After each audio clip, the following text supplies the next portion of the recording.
of world revolution, unquote. Ho Chi Minh greets Alexei Kosygin, head of the Soviet delegation to Hanoi, capital of North Vietnam. The World Marxist Review wrote, "The Soviet Union and the other socialist countries which consistently pursue the Leninist policy of peaceful coexistence are rendering vast and decisive aid to the Vietnamese people in their heroic war for their national and social liberation. There is no contradiction between these two facts," unquote. In 1960, Ho Chi Minh created the so-called National Liberation Front, presenting it to the world as a popular uprising. It was, in fact, created to further the illusion of a local conflict. North Vietnam's General Giap admitted, quote, "The North is the revolutionary base for the whole country. South Vietnam is the model of the national liberation movement of our time," unquote. Hanoi's all-out effort, which began in 1964 with regular units of the North Vietnamese Army into the South, evoked additional military support from the SEATO nations, as well as the U.S. decision to commence bombing military targets in the Communist North. In 1965, it was necessary to support the South with U.S. combat troops to assure that country's opportunity for self-determination, free from outside interference and aggression. January 15th, 1966, Havana, Cuba. The Tricontinental Organization, made up of the Communist parties of Asia, Africa, and Latin America, listened to Fidel Castro boast that Cuba was ready to send volunteers to Vietnam, Laos, Cambodia, or anywhere else in the world where the revolutionary cause needed them. The conference declaration stated, quote, "Representation of the revolutionary forces of the three continents have adopted basic agreements in the battle against imperialism, against which they have declared war until the death. It calls for solidarity with the Arab people in Palestine for their just struggle for the liberation of their country from Zionist imperialism and aggression," unquote. December 28, 1966, University of Chicago. This student peace program meeting was called to develop a strategy for takeover of U.S. campuses. Methods of organizing and mobilizing the students and faculty in the country's universities for a nationwide strike and for other forms of demonstrations were discussed. The House Committee of Un-American Activities reported, quote, "The organizers of the conference have openly admitted that representatives of the following communist organizations took part in the conference: Communist Party USA, W.E.B. Du Bois Clubs of America, Progressive Labor Party, Socialist Workers' Party, Young Socialist Alliance, and Youth Against War and Fascism. The proposal for the nationwide student strike was completely communist in origin. The decision to stage Vietnam Week was instigated and dominated by the Communist Party USA and the W.E.B. Du Bois Clubs of America. The aim of the dominant communist element in these movements is to undermine the United States, promote a communist takeover in Vietnam, and the general advance of world communism. Every major, large-scale demonstration against the war in Vietnam in this country has had all-out communist support. They have, in fact, achieved the status of large-scale and major, mainly because of the effort put into them by communist elements," unquote. June 2nd, 1967, Jerusalem. Ahmed Shukayri, head of the Palestine Liberation Organization, is being interviewed. Well, I would like to see the Jordanian army and every Arab army and every Arab citizen from the Atlantic to the Gulf attack Israel. Do you think this is likely to happen? Well, it is not only likely, but most probable too. Israel is our enemy. Israel is the usurper of our homeland, and all of us, we want to regain our homeland and to start a war of liberation. Our friends, the socialist countries, led by the Soviet Union and by the Republic of China. The next day, June 3rd, Nureddin Atassi, head of the Syrian Arab Republic, met at the Kremlin with Premier Kosygin, Foreign Minister Gromyko, and Defense Minister Grechko. The following day, June 4th, Atassi was received by the General Secretary of the Soviet Communist Party, Eli Brezhnev. One day later, June 5th, Encircled and provoked by the Arab nations, and although heavily outnumbered, Israel launched a lightning preventive attack. Israeli planes bombed and strafed airfields in the United Arab Republic, Syria, Jordan, and Iraq. For the third time since Israel achieved its independence in 1948, the Sinai Peninsula became a battleground for Israeli and Arab forces.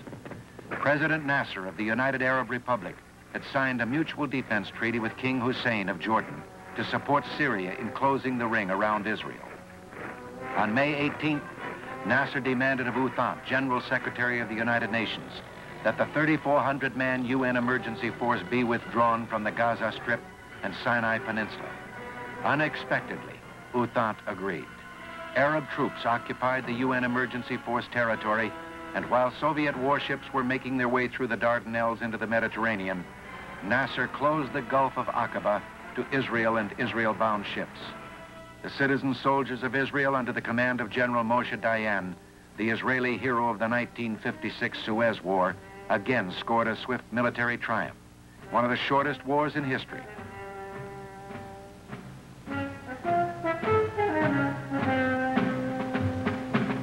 June 6th and 7th, Israeli forces captured Gaza City, formerly the headquarters of the UN emergency force.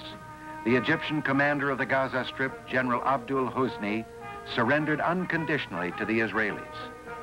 On June 10th, the sixth day of the war, hostilities temporarily ceased when Israel attacked and seized the Syrian heights where the trouble had started. Both sides accepted a United Nations ceasefire, but stability in the Middle East seemed as improbable at the year's end as at the beginning. In October, King Hussein of Jordan met with Soviet President Podgorny and Foreign Minister Gromyko. The Soviets had already replaced most of the Arab military equipment destroyed by the Israelis in the war, keeping alive wars of liberation in the Middle East. July 11, 1967, interviewed at his country home near Moscow, Khrushchev talked about his part in the 1962 missile crisis in Cuba. And so I decided, after consulting my colleagues, to send some rocket units to Cuba.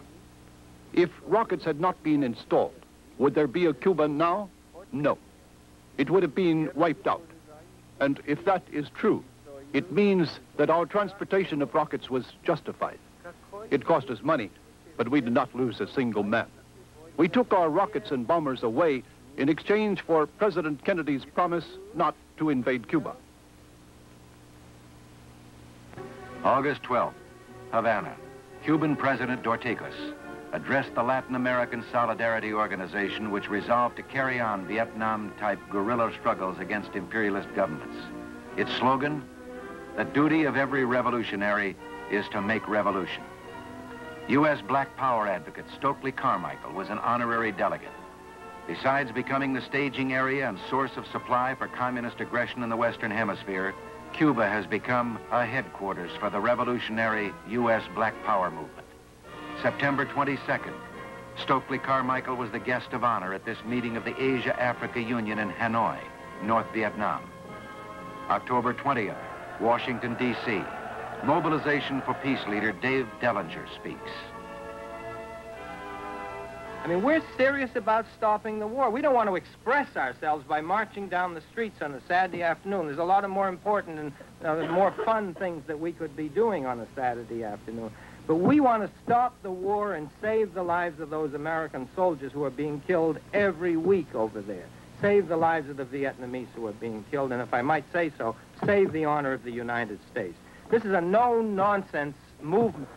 The next day, October 21st, this demonstration at the Lincoln Memorial came as the culmination of a week of lesser anti-Vietnam war activities throughout the United States, organized by Dave Dellinger, chairman of the National Mobilization Committee to end the war in Vietnam. The demonstrators marched 2 miles across the Potomac River to the Pentagon, headquarters of U.S. military operations, shouting demands that the United States leave Vietnam. Some demonstrators stormed the Pentagon steps, but they were ejected.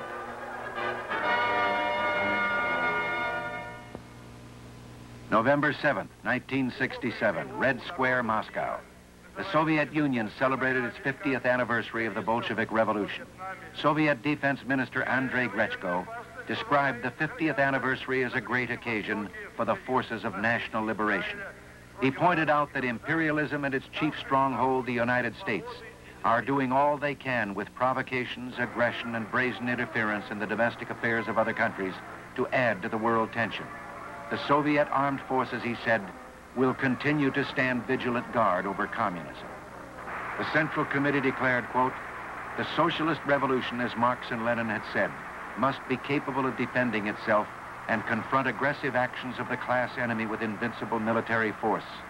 The defense potential must be strengthened in every way and the questions of defense given the utmost attention. Marxist-Leninists support and regard as just the wars against imperialist aggression, national liberation wars. The course of peaceful coexistence is aimed at preventing the imperialists from exporting counter-revolution. The Soviet people decisively support the Vietnamese people in their heroic fight against the criminal aggression of U.S. imperialism. The Soviet people fully support the just struggle of the Arab peoples against Israeli aggression. The principal aim of Soviet foreign policy is to ensure favorable conditions for building communism, unquote. December 6th, this anti-American Vietnam rally took place in Paris, France.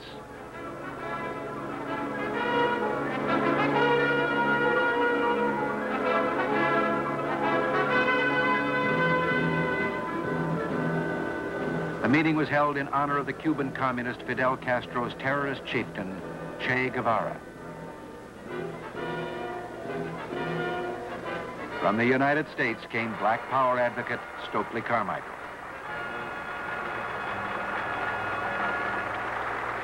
And Mobilization for Peace leader Dave Dellinger.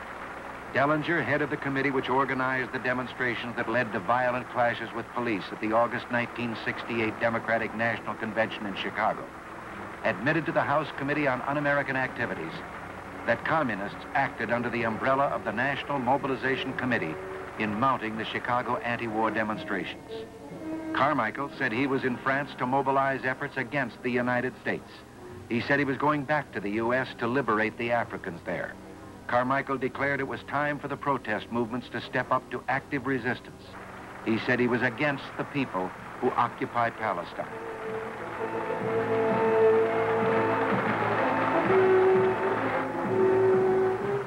December 8, 1967, an anti-draft demonstrator carries a Viet Cong flag on this final day of Stop the Draft Week, a project of about 50 anti-war groups.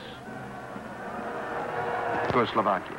The Soviet Politburo and Czechoslovak Presidium met for further talks regarding the Czech Communist Party deviation from so-called scientific Marxist-Leninist doctrine in the home city of the Czechoslovak communist leader, Alexander Dubček. It appeared that a friendly understanding had been reached and a joint communique was released in which the Russians agreed no Soviet troops were needed on Czech soil. The Czech Defense Ministry announced the withdrawal of the last Soviet troops on maneuvers in Czechoslovakia. However, as Stalin instructed, quote, words are one thing, actions another.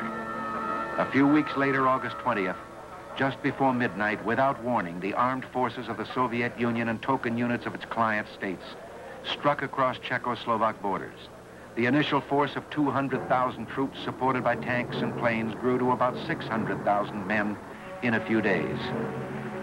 The occupation of Czechoslovakia by the Soviet Union and her collaborators was the first use of military force by Moscow against another communist regime for heresy. The Czechoslovak Communist Party immediately denounced the invasion, but called upon the nation of 14 million to remain calm and not to fight. Moscow, August 21st. TASS, the official Soviet news agency, announced, quote, TASS is authorized to state that party and government leaders of the Czechoslovak Socialist Republic have asked the Soviet Union and other allied states to render the fraternal Czechoslovak people urgent assistance, including assistance with armed forces. This request was brought about by the threat which has arisen to the socialist system in Czechoslovakia. The threat emanates from the counter-revolutionary forces which have entered in collusion with foreign forces hostile to socialism. TASS continued, quote, the fraternal countries firmly and resolutely counterpose their unbreakable solidarity to any threat from outside. Nobody will be ever allowed to wrest a single link from the community of socialist states, unquote.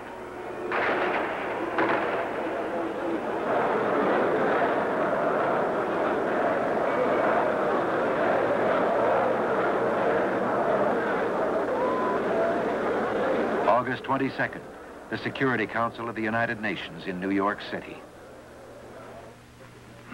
As well known, the Soviet government has officially stated that Soviet troops will immediately be withdrawn from Czechoslovakia as soon as the existing threat to the achievements of socialism in that country, threat to the security of the countries of the socialist community, will be dispelled as soon as the lawful authorities will decide that further presence of these armed forces in Czechoslovakia is not required. The Czechoslovakian Foreign Minister, Dr. Jiří Hayek, who was in Belgrade, Yugoslavia when Warsaw Pact troops occupied his country, flew to New York City to appeal to the United Nations. We wish only that the governments of the 5 socialist countries, facing the unity of our people in face of their occupation units, and seeing the dangerous consequences of the occupation, may grasp as soon as possible how enormous and tragic a mistake they made, and make its decisive and speedy correction and reparation. The Security Council debate ended in a Soviet veto for the Western-backed condemnation of the invasion. U.S. Ambassador to the United Nations, Mr. George Ball, declared, "The simple right to assert its own national personality and freedom has been squashed under the heel of Moscow. This has been done without the knowledge of and against the will of the people of Czechoslovakia and their government. It was planned in secret at a time when the public air was full of smiles and embraces. It was a gross act of perfidy. It is irrefutable evidence, however, that the harassed and nervous leaders of the Soviet Union and its 4 Eastern European allies fully realize that the brand of communism they insist upon maintaining in their own territories is incapable of surviving in an atmosphere where there is even the most rudimentary of fundamental human freedoms." Communist conspiracy is a deliberate and predictable plan of action to subvert the world.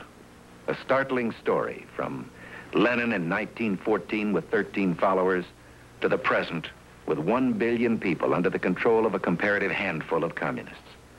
In the Soviet Union itself, only 5% of the people are members of the party. The communist philosophy that the end justifies the means has caused pain out of all proportion to the pitiful social progress communism has achieved. And yet it has spread at a fantastic speed and demonstrated a frightening vitality. Why?